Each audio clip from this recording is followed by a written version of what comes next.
I know that when unfavourable things happen in your reality, you will sit down and you will question it and question it. How did I make this happen? Now, when unfavourable things happen, there's 3 things we can do and 3 things that are useful. 1, we can ignore it. 2, if it's something that keeps happening and it's a pattern and it keeps playing out, we can use that as information showing us what is still going on within us. Because if something that's happening is still triggering us, that means we've still got some sort of belief about that thing that's happening. And number 3, my favourite, is take whatever circumstance it is and just tell yourself that that is happening for you. Because everything's always working out in your favour and everything's always working out for you and you always get things going your way. So somehow, some way, that unfavourable circumstance, remember, we are the ones that decide it's unfavourable. We're the ones that decide it means this. Decide something different. Give it a different meaning.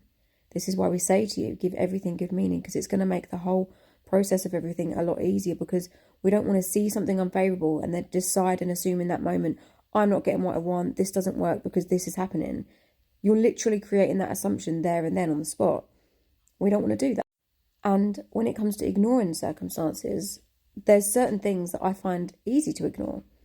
But then there might be other things where I've got a deep-rooted belief in relation to that it might be a little bit more difficult for me to ignore.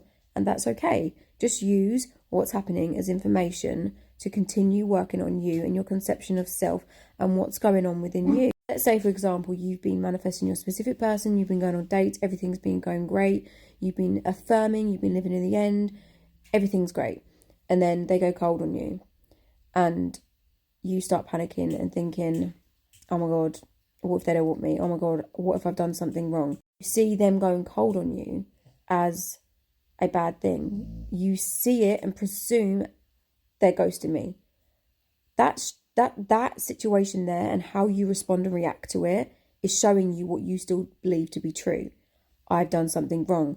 They don't want me. Men are cheats. Men ghost. Women ghost. Whatever it is. Whoever it is. Now you can look at the circumstance and how it's making you feel, and that will help you uncover the belief that's still going on within you that needs to change. Remember, if we want a change, we have to be the change. We're not changing anything around us, anything outside of us.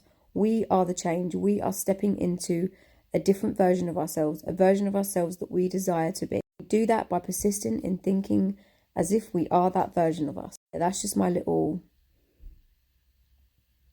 chit chat for the day about when the opposite's happening and 3 things that you can do that are quite beneficial and helpful, in my opinion. You're all doing bloody amazing and I'm so proud of you. Keep going. You've got this. Persist, persist, persist, persist, persist.